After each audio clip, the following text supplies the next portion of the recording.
It is Tuesday, the 4th of July. Isn't that something, man? The 185th day of the year. There are 180 days remaining in this year of 2023. And welcome to a special edition of July 4th edition of Tuesdays with Thom. So, what's your 4th of July going to be like? Fireworks, a parade, maybe a picnic, and some good barbecue. And homemade ice cream. Don't leave out the homemade ice cream. I gotta straighten my computer up here. Don't leave out the homemade ice cream. That's what we had in our house growing up. Homemade ice cream and good barbecue. The 4th of July, that's what they went together. You couldn't beat it. Whatever your day is like today, make sure that you have fun. Hey, the cat is gone. The Publix cat, or Poppy as we named him, is gone. Now, I hope we didn't cause any kind of issue that by broadcasting about the cat. And wherever Poppy is, we hope somebody gives Poppy a good home. Our G-List guest today is a recap of the first half of the year. We've selected some of our favorite guest selections. And now we're going to go to Sean, who has got a minute for us on this 4th of July. Good morning to everyone joining in with us. My name is Shantia Jones, and this is Got a Minute. Happy birthday, America. Independence Day is celebrated on July 4th each year. This year, America will celebrate its 247th birthday as independence was achieved from Great Britain following the Revolutionary War. So what are you all doing to celebrate? My family has pool parties, barbecues, and you guessed it, fireworks. Fireworks are a staple of many Independence Day celebrations. The enormous, colorful displays light up the night skies all across the United States. Fireworks have been a great American Independence Day tradition since 1777. Happy Independence Day to everyone. May we all remain safe. Thank you all for joining in. My name is Shantia Jones, and this has Got a Minute. Okay, now it's time for the G-List. Hollywood has the A-List, and here on Tuesdays with Thom, we have the G-List. And the G-List today are highlights from the first half of the year. Good morning, Thom. How are you today? Oh, I am doing fine. How about you? Doing good. Not so much a morning person, but I'll get up for you. Well, thank you. We appreciate it. So tell me a couple of things to do in Fort Lauderdale before I die. So I just wanted to show the book right here. It just came out in September. I'm really proud of it. It's the first time I've written a book, and I was really excited to do it about Fort Lauderdale. I've been living here for almost 15 years. My husband was born and raised here. And I think a lot of people, when you think of Fort Lauderdale, it's spring break and the beach. And I don't think a lot of people realize in the greater Fort Lauderdale area, you know, you can go out into the Everglades and go check out the gators, and you can go to a rodeo show. We also have powwows here because we have such a great Seminole presence here. They were the first people. And so there's just something for everybody here in Fort Lauderdale, you know, whether you're a history nerd or you want to go shopping or you want to see sports. We've got all the sports teams here. Dolphins didn't make it to the playoffs, but, you know, we'll try next year.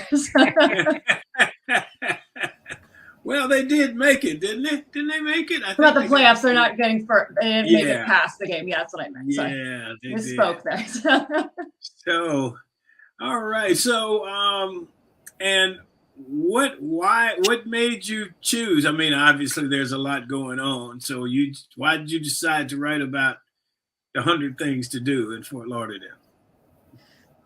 So this whole experience has shown me that somebody told me, you know, you don't wait until you're confident enough to do something. You gain confidence by doing something. And I was actually approached to write the book. I don't know if I would have had the confidence to say, you know, I'm going to write a book. I've been doing a lot of reporting in the local community in Broward County, Fort Lauderdale area, and I write for the local Visitors Bureau as well for Visit Fort Lauderdale.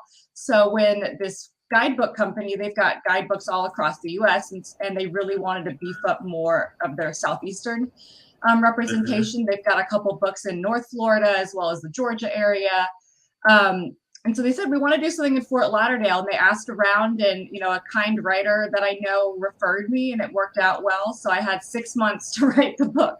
So that's how that came out together. And like I was saying, now I feel like I have a little bit more confidence in, you know, what my abilities are and stepping outside of just journalism. So that's how that all came about. They actually referred me, but it was through my work that I've done here locally. Let's get them on here. Good morning, you guys. Good morning. Good morning. How you doing? Good morning. And welcome. So give us a little backstory on your marriages there, on your love life there. Let's start with Pam. How about that? That is so hilarious. Jump right on in there, Thom. Throw me in there. All right. Well, I think love has come to mean a lot of different things over these past 37 or 38 years. And I'm glad to have been Robert. When Robert asked me to marry him, he said, I promise you it's going to be an adventure. And I throw that back at him all the time. So he did ask you. You didn't ask him, huh? No, I figured you just told.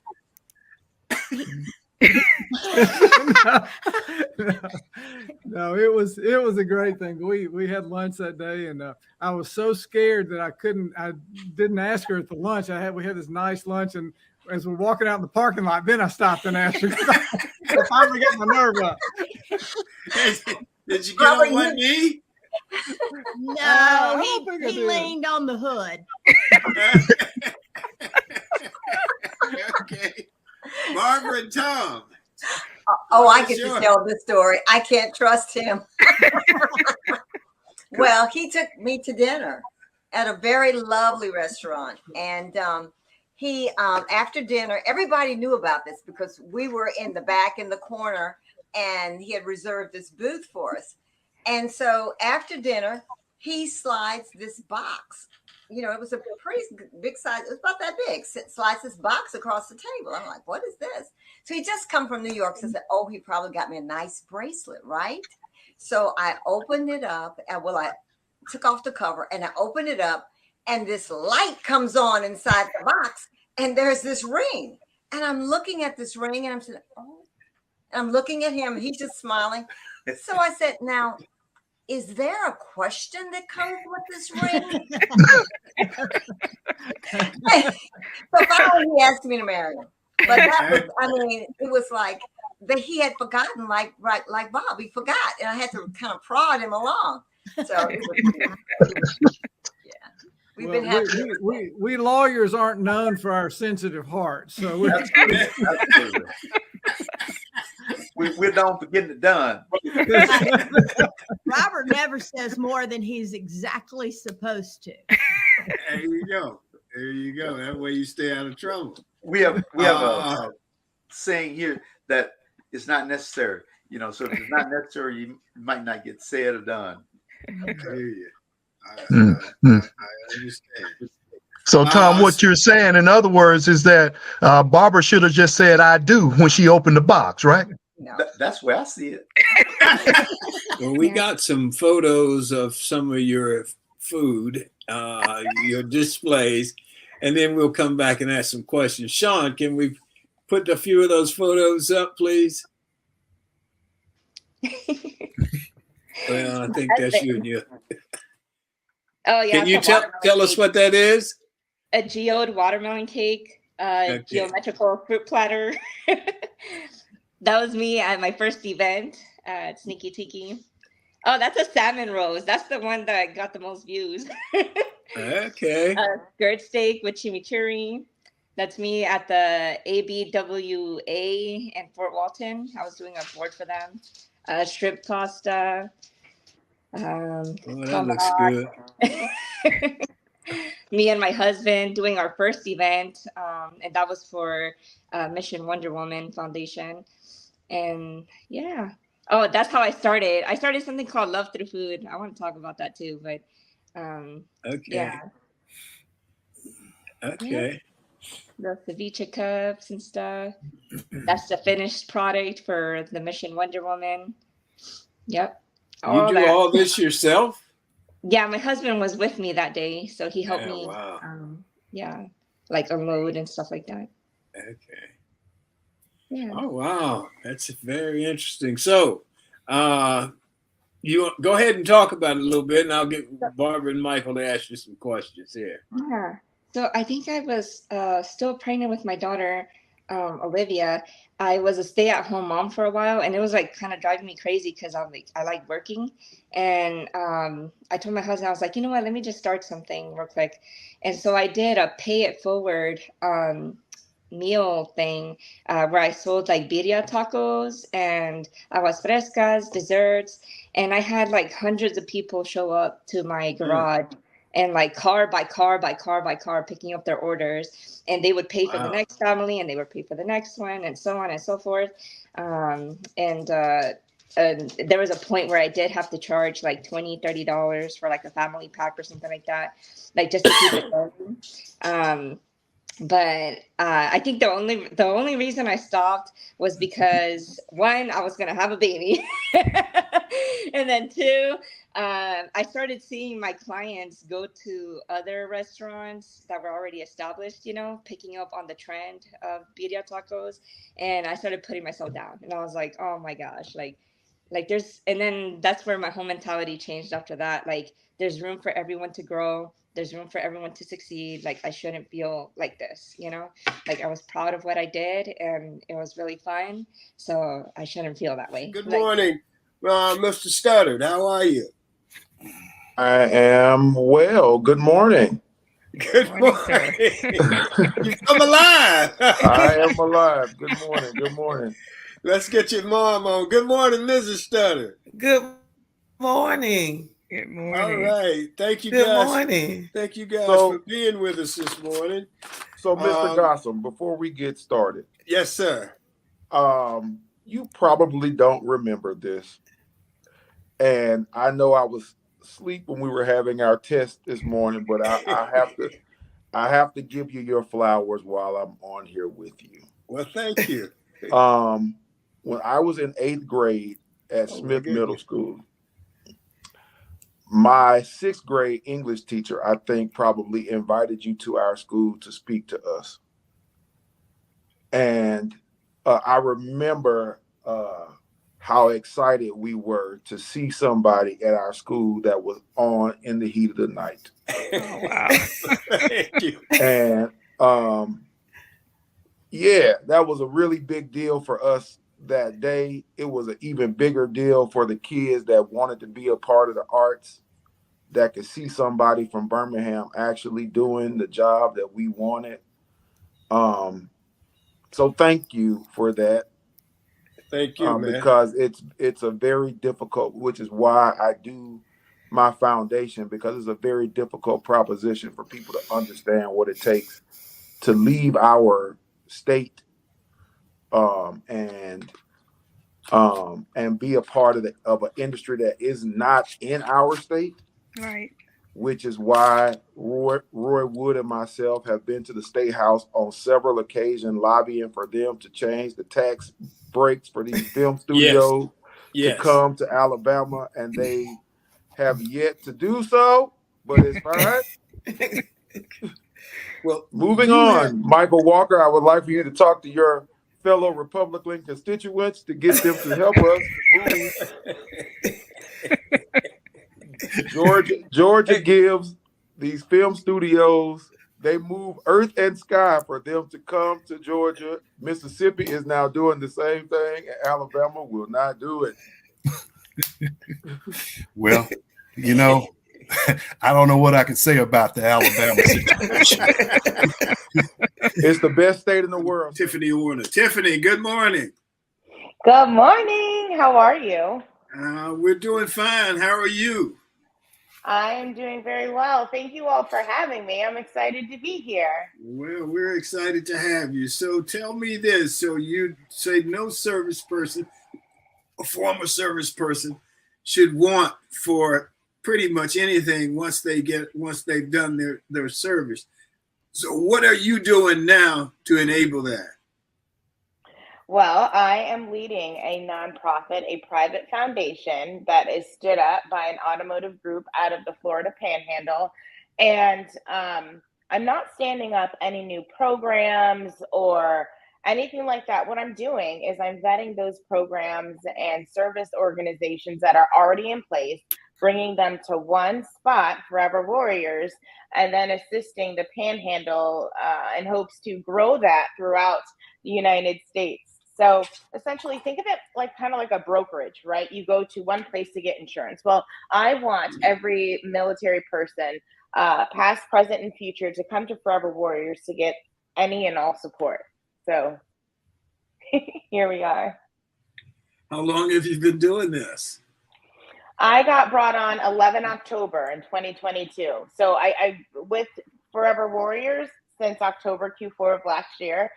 But I've been advocating for military since 2018 is when I started. Kind of fell into it a little bit, but very thankful that I found my home here advocating for us.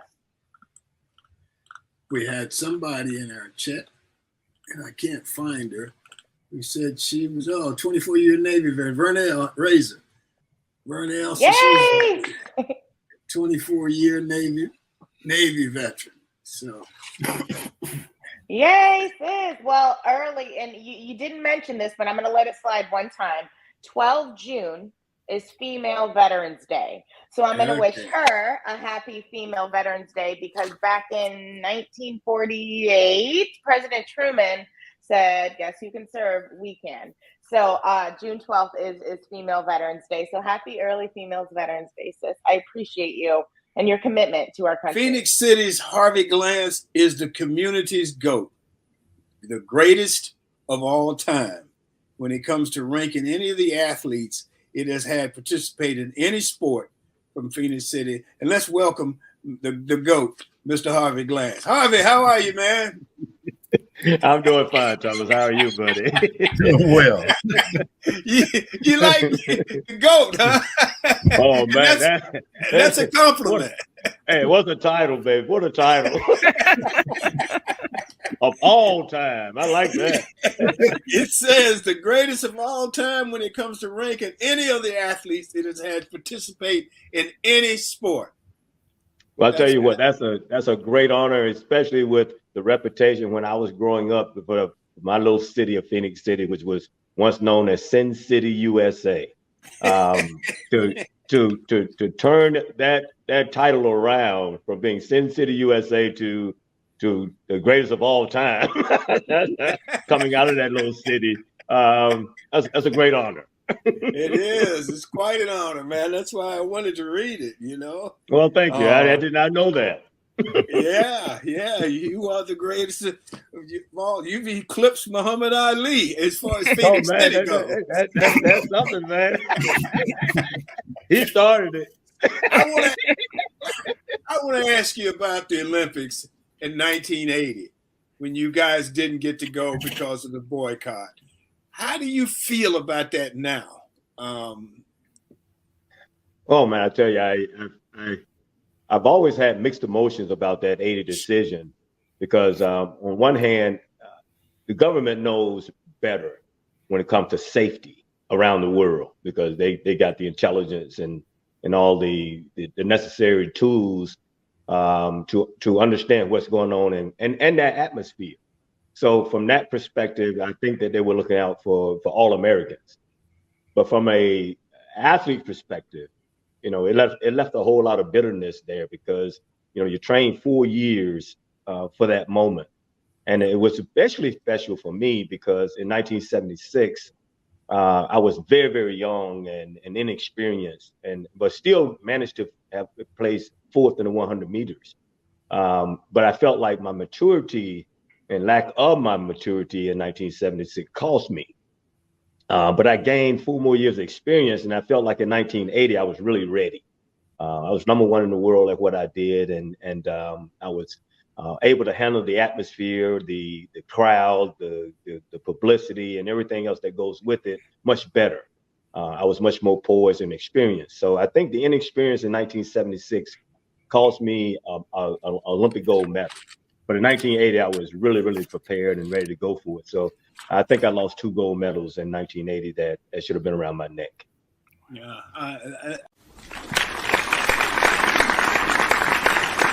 Closing comments for today, or as I see it. It's 3 years until the United States celebrates its 250th anniversary.